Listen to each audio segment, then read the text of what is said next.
माँ सीता का अपराध राक्षस रावण ने भी किया है और माँ सीता का अपराध देवता इंद्र के पुत्र जयंत ने भी किया है। लेकिन दोनों में अंतर क्या है?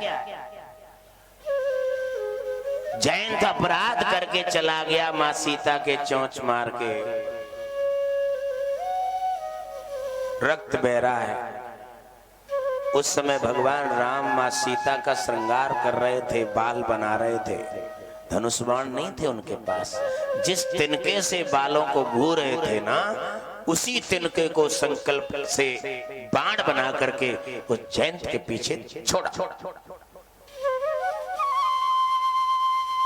लेकिन जयंत तीनों लोकों में उड़ा, तीनों लोकों में भागा, पर उसको किसी ने शरण नहीं दी। अपने पिता इंद्र के पास भी गया, उसके पिता ने भी उसको शरण नहीं दी। सिद्धांत कहता है जो भगवान का अपराधी हो उसको कोई संसार में शरण नहीं देता है, उसको किसी ने शरण नहीं दी। लेकिन गलती करने के बाद एहसास हो जाए, उसका प्रायश्चित करे और वो सुधरना चाहे, तो ऐसे व्यक्ति को शरण देता है। तो कोई साधु शरण देता है और संत नारद ने उसको शरण दी।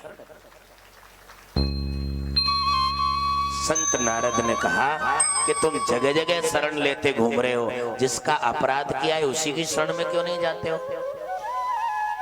आदमी अपराध किसी के साथ करेगा और शरण किसी और की जाके लेगा। अरे जिसका अपराध किया है उसी की शरण में जाओ ना। हा? संसार में गलती तमाम कर देंगे, चाहे जिसका अपराध करें, चाहे जिसके साथ बुरा करें, और शाम को मंदिर में जाके भगवान से कहेंगे भगवान वो से गलती है गई, कहें भाई माफ करो। भगवान कह रहे जाते गलती है गई भाई की शरण में चले जाना। ये कथा है भाई साहब। पुराना क्या था वो जीवन में उतारने की, ये पुराण है। अब देखिए आज हमारे तुम्हारे साथ क्या हो रहा है। राम और रावण का युद्ध हुआ। देखिए भगवान राम बार बार रावण के हाथों को काट देते हैं और रावण मंत्रों से अभिमंत्रित करके बार बार अपने हाथों को जोड़ लेता है। बार बार उसके हाथ काटते हैं, बार बार हाथों को जोड़ता है, बार बार हाथों को काटते हैं, बार बार हाथों को जोड़ लेता है, पर वो मरते मर गया। अपने हाथों को जोड़ने में लगा रहा, पर उसने ये हाथ राम जी के सामने नहीं जोड़े। भाई साहब समझ में आ जाए तो समझो इस बात को।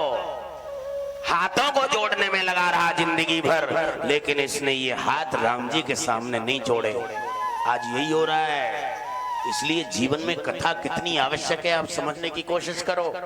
आज थोड़ी सी जमीन जायदाद के पीछे भाई भाई कोर्ट तक लड़ने जा रहा है,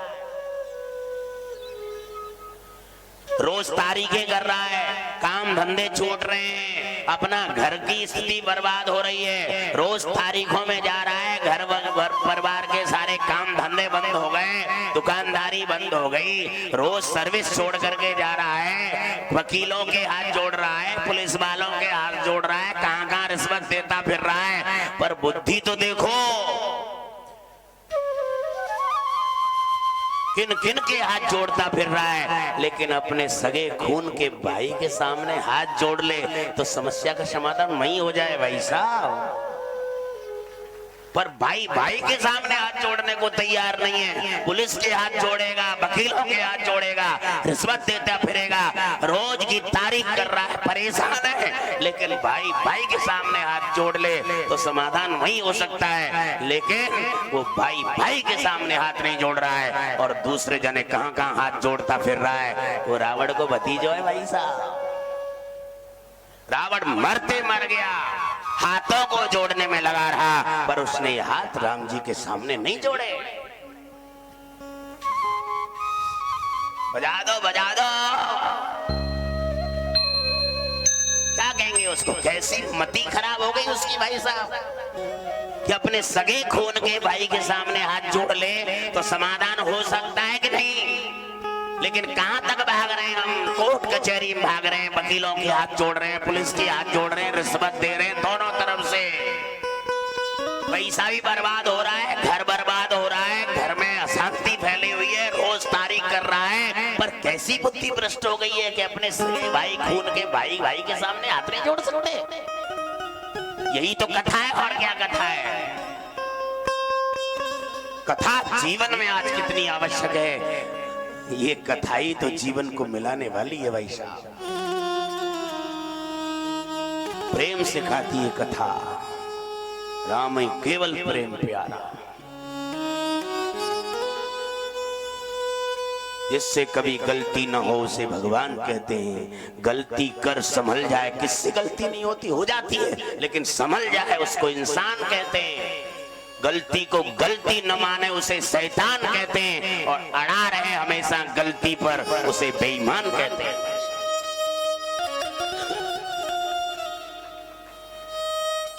और इंद्र के पुत्र जयंत ने अपनी गलती स्वीकार की। नारद जी ने कहा कि उन्हीं की शरण में क्यों नहीं जा रहा है जिनका अपराध करके आया, जगह जगह काहे को भाग। जयंत ने कहा प्रभु मैं शरण में, गुरुदेव मैं शरण में चला तो जाऊं, पर मैं शरण में उनकी में जाऊंगा तो फिर जाते ही वो ये प्रश्न कर सकते हैं कि अगर शरण में ही आना था तो पहले क्यों भाग के गया। तो मंत्र भी गुरु ही बताते हैं भाई साहब।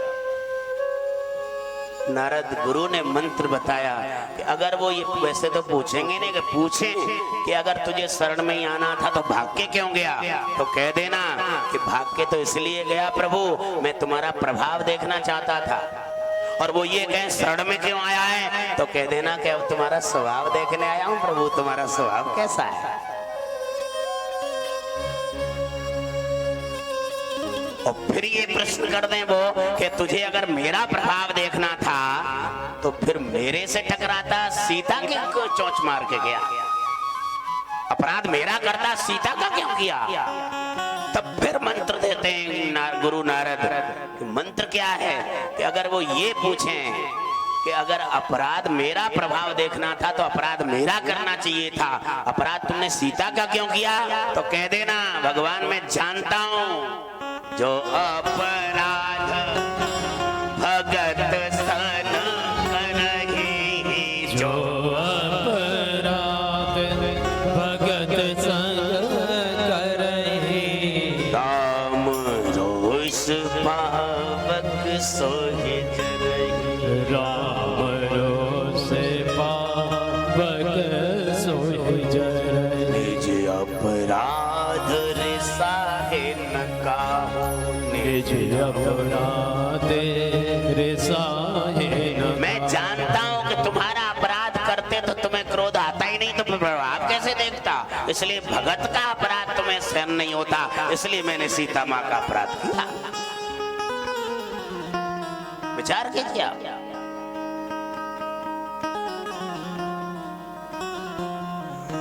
संत की शरण मिल जाए तो मंत्र भी गुरु ही देते हैं, भगवान के पास भेज दिया। और रावण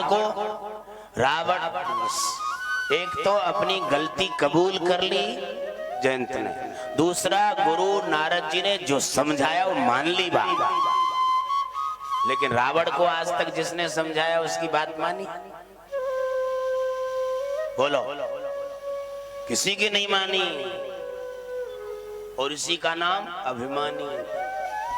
जो किसी की नहीं मानी उसका नाम अभिमानी, उसी को कहते हैं अभिमानी, जो किसी की नहीं मानी। रावण ने किसी की नहीं मानी। और विचार करना भाई साहब, रावण को सबने समझाया पर आज तक रावण को रावण के गुरु ने नहीं समझाया। लोगों ने कहा कि तुम्हारा चेला रोज गड़बड़ करता है, तुम काहे को गुरु हो, अपने शिष्य को समझाते नहीं हो। शंकर भगवान है उस रावण के गुरु भाई साहब। शंकर भगवान ने कहा कि चेला मेरा है, मालूम मुझे है, मुझे मालूम है चेला मेरा है, वो किसी की नहीं मानेगा, इसलिए मैंने उसको नहीं समझाया क्योंकि मेरी भी नहीं मानेगा। विचार कीजिए। एक बार दुर्वासा मुनि भगवान बैकुंठ में भगवान का दर्शन करने के लिए गए। लौट करके आए तो रास्ते में इंद्र मिल गए। बैकुंठ से एक पुष्प की माला मिली थी। वो माला इंद्र को दे दी गई,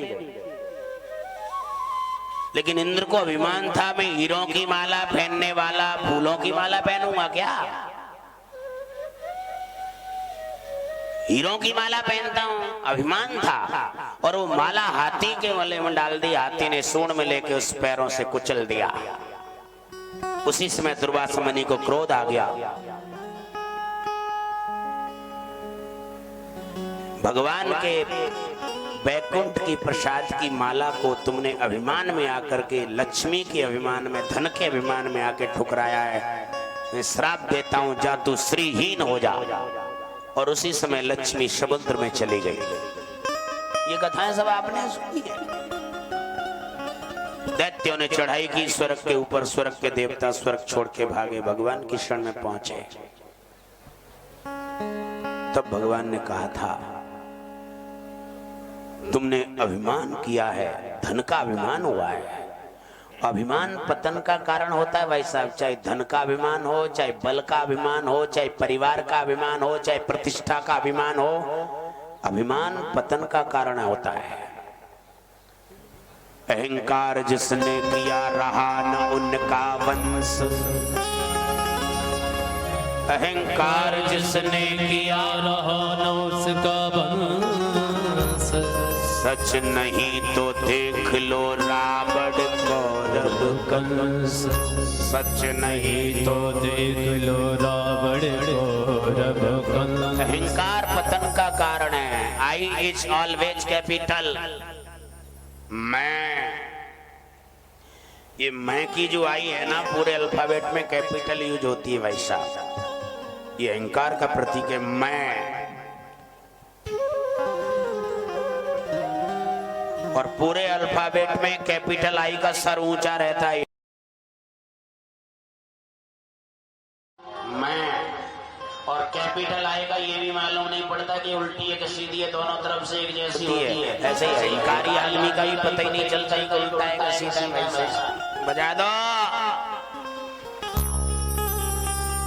आई इज ऑलवेज कैपिटल। ये मैं की जो आई है पूरे अल्फाबेट में कैपिटल यूज होती है, अहंकार का प्रतीक है। इसलिए किसी का अभिमान न करे, अहंकार न करे, पतन का कारण होता है। इंद्र को अहंकार हो गया, मैं स्वर्ग का राजा, हीरों की माला पहनने वाला फूलों की माला पहनूंगा।